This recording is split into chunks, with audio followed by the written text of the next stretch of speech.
Well, the state opened free coronavirus testing sites in 8 communities today in an effort to ramp up testing. And to discuss what that means, we're joined by Dr. Shira Doron, hospital epidemiologist at Tufts Medical Center. Thanks for being with us once again.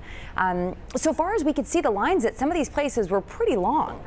Why do you still think, why do you think it is still hard for anyone who wants one to get a test?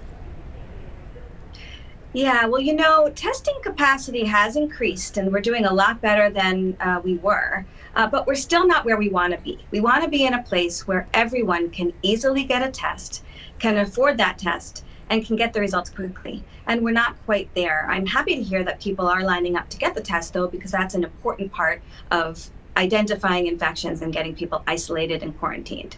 So the state has made these tests available to people who don't have any symptoms. Why is that important to test people who may be asymptomatic? Yeah, so we now know that asymptomatic people who are infected can transmit the virus and play some role in the spread of the pandemic. Now, in those 8 communities, the percentage of positive tests, there are more infected people in those communities. And so to really stamp out the virus in those areas, it's important to test not just the symptomatic people, but the asymptomatic people so we can get them into isolation, find their contacts, trace them, and get them into quarantine. Okay, so let's talk about the kinds of tests. Some of these patients received a saliva test. We know that happened in Marlborough. Can you talk about how accurate those results are? And if other tests, like the nasal swab that we've seen, is that more accurate?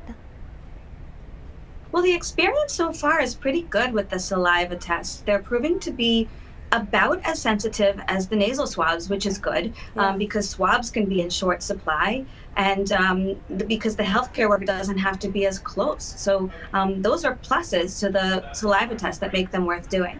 And what about results? How long does it take to get those? Is it about the same for both of them? Yeah, ultimately the test that's done is the same, and the results are going to really vary based on where you get your test done and what kind of machine they're done on. The machines themselves run the test in between 15 minutes and up to 8 or 9 hours, depending on what type of test you have done. But it's really going to depend on the volume that any particular lab is receiving to see how quickly they can turn around the results. We are hearing that some people are waiting as long as a week to get those results, which isn't great. Yeah. All right, well, it's a work in progress, I think, as we all know. Thank you so much for your time. Once again, Dr. Doron, we appreciate it.